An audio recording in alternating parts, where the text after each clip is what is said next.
చూస్ country delight, live better. ఇప్పుడే country delight యాప్ని download చేసుకోండి.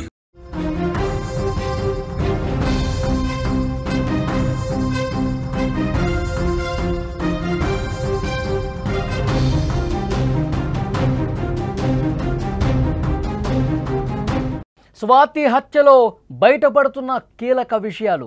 పెళ్లైన దగ్గర నుంచే భార్యపై అనుమానాన్ని పెంచుకున్నాడు మహేందర్. పంచాయతీలతో పరువు తీసిందనే కక్షతో హత్య చేశాడు. హత్యకు ముందు స్వాతి పిన్నిని మహేందర్ కలిశాడు. పరుపు మీదనే స్వాతిని ముక్కలు ముక్కలుగా నరికాడు. స్వాతి శరీర భాగాలకు రాళ్లు కట్టి మూసిలో పడేశాడు. టెన్షన్ తట్టుకోలేక ఆ సమయంలో ఎక్కువగా సిగరెట్స్ తాగాడని తెలుస్తోంది.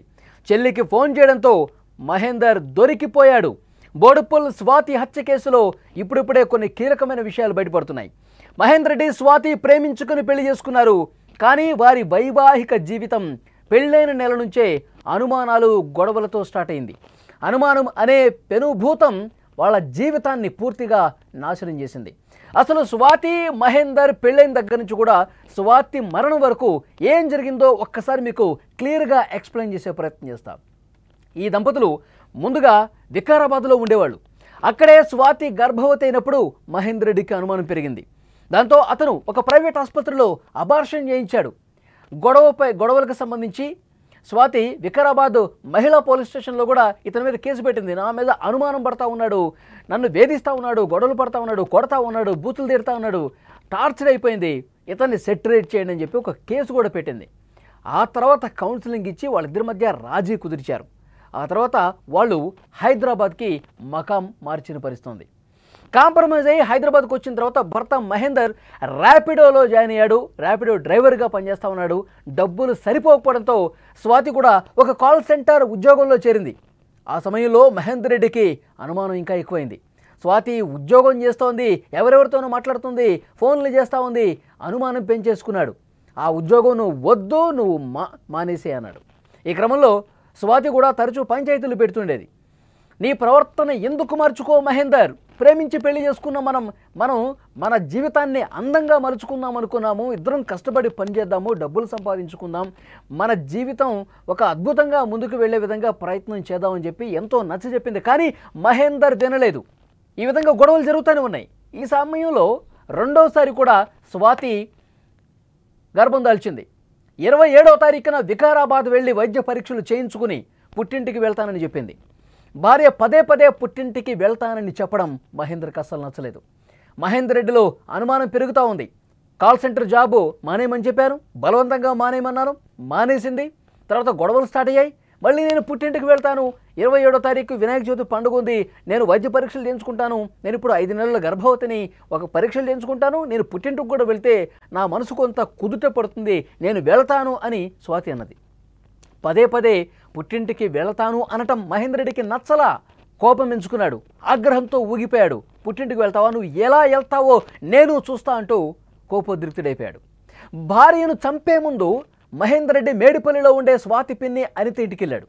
స్వాతి పదే పదే గొడవ పడుతోంది, నేను వద్దని చెప్పిన పనే చేస్తూ ఉంది, నువ్వు ఒక్కసారి రా, నచ్చజెప్పు, మీ స్వాతికి నువ్వు నచ్చజెప్తే ఏమైనా దారిలోకి వస్తుందేమో అని స్వాతి పిన్ని దగ్గర చెప్పాడు. ఆమె సరే నేను ఒకరోజు వస్తాను, వచ్చి మీ ఇద్దరితో మాట్లాడతాను, ఇప్పుడైతే నువ్వు వెళ్ళు అని ఇంటికి పంపించింది. ఆ తర్వాత ఇంటికి వచ్చి మహేందర్ భార్యను చంపేశాడు. ఇంటికి వచ్చిన మహేందర్ తన మనసు మార్చేశాడు. పూర్తిగా మైండ్ సైకోలాగా మారిపోయింది. ఈ రాత్రికి ఎలాగైనా సరే చంపేయాలి, స్వాతిని చంపేయాలని చెప్పి డిసైడ్ అయిపోయి ఇంటికి వచ్చాడు. వస్తూ వస్తూ హ్యాక్సా బ్లేడ్ ఒకటి తీసుకొచ్చాడు.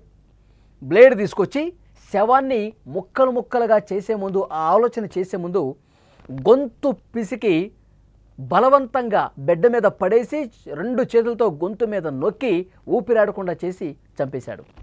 స్వాతి చనిపోయింది అని నిర్ధారించుకున్న తర్వాత ముందే తెచ్చుకున్నటువంటి ఆ హ్యాక్సా బ్లేడ్తో ముక్కలు ముక్కలుగా నరికేశాడు.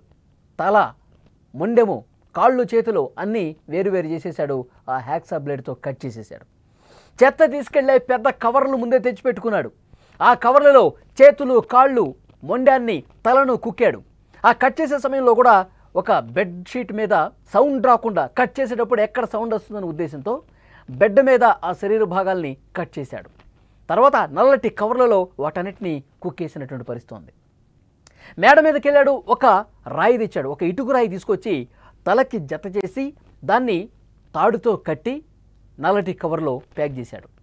ఎందుకంటే రాయి బరువైనటువంటి ఒక వస్తువుతో నదిలో పడేస్తే, వాటర్లో పడేస్తే అడుక్కంటే వెళ్ళిపోతుంది, మళ్ళీ తేలవు, నేను ఎక్కడా దొరకను, నేను తప్పించుకోగలుగుతాను ఈజీగా, అది మృతదేహం కనిపించకపోతాయని చెప్పి ప్లాన్ వేశాడు.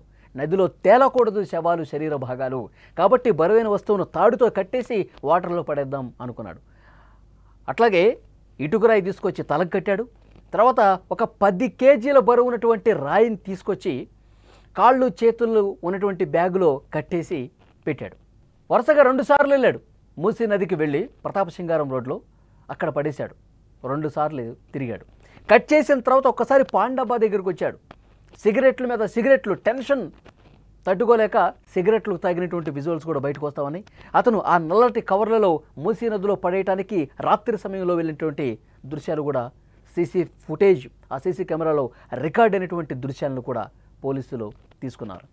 అంటే ఏ విధంగా అతడు మారిపోయాడు, అతని మైండ్ ఏ విధంగా డైవర్ట్ అయిపోయింది, ఒక సైకోలాగా ఏ విధంగా మారిపోయాడు అనేది కూడా చాలా స్పష్టంగా పోలీసుల ఇన్వెస్టిగేషన్లో బయటపడుతుంది. తను చాలా దారుణంగా ప్రవర్తించాడు. తర్వాత చెల్లికి ఫోన్ చేశాడు. ఇదంతా చేసి శవాన్ని మాయం చేసి నదిలో పడేసిన తర్వాత తన చెల్లికి ఫోన్ చేసి మాట్లాడాడు.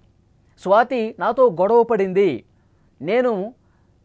నాకు ఇష్టం లేని పని చేయొద్దు స్వాతి అన్నాను, తను చేస్తానంది, గొడవ పెరిగింది, నాతో చాలా తీవ్రంగా గొడవ పడింది, ఇంట్లో నుంచి వెళ్ళిపోయింది, కనిపించట్లేదని చెప్పి నాటకం ఆడాడు. వాళ్ళ చెల్లికే ఫోన్ చేసి ఈ డ్రామా అంతా ప్లే చేశాడు. ఇంట్లో నుంచి వెళ్ళిపోయింది, ఎక్కడికి వెళ్ళిపోయిందో తెలియదు, వాళ్ళ ఇంటికి కూడా వెళ్ళలేదంట, ఎక్కడికి వెళ్ళిపోయిందో నాకైతే తెలియదు అని చెప్పాడు. మరి మహేందర్ రెడ్డి చెల్లికి ముందు నుంచే మహేందర్ రెడ్డి మీద అనుమానం ఉంది. ముందు నుంచే మహేందర్ రెడ్డి వ్యవహరించాలి చెల్లికి బాగా తెలుసు. వీళ్ళు గొడవ పడతా ఉన్నారు, చాలాసార్లు పంచాయతీలు జరిగినాయి, పెద్దలు చాలాసార్లు వీళ్ళు కూర్చోబెట్టి మాట్లాడారు. ఈ గొడవలన్నీ తెలుసు కాబట్టి వీడే ఏదో చేస్తుంటాడు. ఈ రాత్రి సమయంలో ఎక్కడికి పోతుంది, ఎవరి దగ్గరికి కనిపోతుంది, వీడే ఏదో చేస్తుంటాడని చెప్పి అనుమానం వచ్చి బంధువు గోవర్ధన్ రెడ్డికి చెప్పింది వాళ్ళ చెల్లి. గోవర్ధన్ రెడ్డి ఇంటికి వచ్చాడు. ఏమైంది, ఎడిపోయింది అంటే ఏమో గొడవ పడింది, తగులాడింది, నువ్వు అసలు నాకు వద్దని చెప్పేసి వెళ్ళిపోయింది, ఎక్కడికి వెళ్ళిపోయిందో నాకు తెలియదు, సరే పోలీసులకి కంప్లైంట్ అన్నా ఇద్దాము, కనిపించట్లేదు అంటున్నావు కదా అన్నాడు గోవర్ధన్ రెడ్డి. సరే ఇద్దాం పదా అని చెప్పి ఉప్పల్ పిఎస్కి వెళ్ళారు. ఇక్కడ కాదు, అది మేడిపల్లి పిఎస్ పరిధికి వస్తుంది మీ ఏరియా, అక్కడికి వెళ్ళి పెట్టండి అన్నారు. అక్కడికి వెళ్ళిన తర్వాత తడబడుతున్నాడు. పోలీసులు క్వశ్చన్స్ మీద క్వశ్చన్స్ అడుగుతున్నారు. ఎందుకంటే ఇలాంటి కేసులు 100 చూస్తుంటారు పోలీసులు. నిజం చెప్పరా నువ్వు అని గట్టిగా గద్దించి తమ స్టైల్లో అడిగితే అప్పటి వరకు తత్తరపాటుకు గురైనటువంటి మహేందర్ రెడ్డి నిజాన్ని ఒప్పేసుకున్నాడు. నేనే చంపాను. ఆ బంధువు గోవర్ధన్ రెడ్డి ఒక్కసారిగా షాక్ అయ్యాడు. ఇంతసేపు నాటకం ఆడావా, డ్రామా ఆడావురా నువ్వు, కనిపించట్లేదు, వెళ్ళిపోయింది, సామాన్లు సర్దిసుకొని బట్టలు సర్దిసుకొని వెళ్ళిపోయిందన్నావు, ఇప్పుడు పోలీసులు గట్టిగా అడిగేసరికి నేనే చంపేశానని చెప్పేసి అంటున్నావు, ఎంత దుర్మార్గుడు నువ్వు అని చెప్పి ఆ బంధువు గోవర్ధన్ రెడ్డి కూడా అనుకున్నటువంటి పరిస్థితి ఉంది. మొత్తం ఒప్పేసుకున్నాడు. ఎందుకు చంపానన్నది కూడా చాలా క్లియర్గా పోలీసులకు చెప్పాడు. అనుమానం కారణమై, అనుమానం పెనుభూతమై ఇంత దారుణానికి ఒడిగట్టినటువంటి పరిస్థితి. ఒక సైకోలాగా, ఒక క్రిమినల్ లాగా బిహేవ్ చేసి చంపేశాడు దారుణంగా. ముక్కలు ముక్కలుగా కట్ చేసి మూసీ నదిలో పడేశానని కూడా చెప్పాడు. రాళ్లు కట్టి ఆ నల్లటి కవర్లను మూసీలో వేశానని చెప్పాడు. మొత్తం జేహెచ్ఎంసీ అలాగే డీఆర్ఎఫ్ సిబ్బంది అందరూ కూడా వెతుకుతూ ఉన్నారు. ఇంకా ఇంతవరకు ఆ మృతదేహానికి సంబంధించిన శరీర భాగాలు నదిలో పడేశాడు కదా, వాటిని వెతుకుతూ ఉన్నారు, దొరకలా. ఎందుకంటే వాటర్ ఫ్లోటింగ్ ఎక్కువవుతుంది. ఈ మధ్యకాలంలో బాగా వర్షాలు పడ్డ నేపథ్యంలో, వరద ఉన్న నేపథ్యంలో ఆ వాటరు వేగంగా ప్రవహించడం కారణంగా వెతకడానికి ఇబ్బంది ఏర్పడుతుంది. ఇంతవరకు దొరకలా. కానీ ఆ ఫ్లోటింగ్ తగ్గిన తర్వాత శరీర భాగాలు దొరుకుతాయని చెప్పి అధికారులు చెప్తా ఉన్నారు. ఇంకా ఇన్వెస్టిగేషన్ చాలా క్లియర్గా జరుగుతుంది. వికారాబాద్ జిల్లా కామారెడ్డిగూడలో ఉద్రిక్త పరిస్థితులు నెలకొన్నాయి. నిన్న స్వాతి కుటుంబ సభ్యులు పెద్ద ఎత్తున ఆందోళన చేశారు. ఈ సైకో వెధవకి కఠినంగా శిక్షించాలి, వాళ్ళ తల్లిదండ్రులను కూడా శిక్షించాలి, వాళ్ళు కూడా ఒక కారణం, మా అమ్మాయిని మోసం చేశాడు, ప్రేమ పేరుతో వంచి పెళ్లి చేసుకుని ఒక్కరోజు కూడా మా అమ్మాయి సుఖంగా లేదు, వీడితో ఒక్కరోజు కూడా సంతోషంగా లేదు. ఇక స్వాతి సోదరి శ్వేత కూడా నేను మాట్లాడింది, మా ఫ్యామిలీ మొత్తాన్ని కూడా వాడు చంపేస్తాడు, అంతటి సైకో వెధవాడు, దయచేసి వాడిని కఠినంగా శిక్షించాలి, ఉరిశిక్ష వాడికి కరెక్టు, ఎంత త్వరగా ఉరిశిక్ష వేస్తే అంత మంచిదని చెప్పి మాట్లాడుతూ ఉన్నారు. ఒకసారి స్వాతి సోదరి శ్వేత కాలేజీలు ఉంటే కాలేజీ దగ్గర కూడా వచ్చాడంట. మీ అక్కకి పిచ్చి పట్టింది బాగా, హాస్పిటల్లో జాయిన్ చేశాను, నువ్వు రా అని చెప్పి కారు ఎక్కించుకుని బలవంతం చేయబోయాడంట. అది కూడా చెప్పింది శ్వేత. అంతటి దుర్మార్గుడు సార్.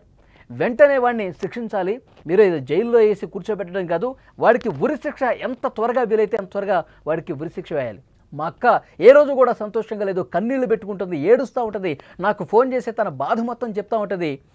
ప్రేమించి పెళ్లి చేసుకున్నవాడు ఇంతకాలం ప్రేమను నటించి ఎంత దారుణంగా ప్రవర్తించాడు. ఒక్కరోజు కూడా నవ్వుతూ మాట్లాడిన సందర్భం లేదు సార్. అలాంటి సైకో వెధవని అసలు ఈ ప్రపంచంలో ఉండటానికే వాడికి అర్హత లేదని చెప్పి కుటుంబ సభ్యులు మాట్లాడుతున్నారు. నిన్న వాళ్ళ ఇంటి దగ్గర కూడా పెద్ద ఎత్తున ఆందోళన చేసిన పరిస్థితి ఉంది. సో ఈ కేసులో ఇంకా కొన్ని నిజాలైతే బయటకు వస్తేనే పోలీసులు సీరియస్గా ఇన్వెస్టిగేట్ చేస్తూ ఉన్నారు. ఇలాంటి దుర్మార్గుడు మహేందర్ రెడ్డిని ఏం చేయాలి? ప్రేమించిన పాపానికి ఆ అమ్మాయిని ఎంత దారుణంగా ముక్కలు ముక్కలుగా కట్ చేసి శరీర భాగాల్ని కూడా కనిపించకుండా నదిలో పడేశాడంటే ఇలాంటి సైకో వెదలకి ఎలాంటి శిక్ష వేయాలి? దయచేసి మీరు కామెంట్ రూపంలో తెలియజేయండి.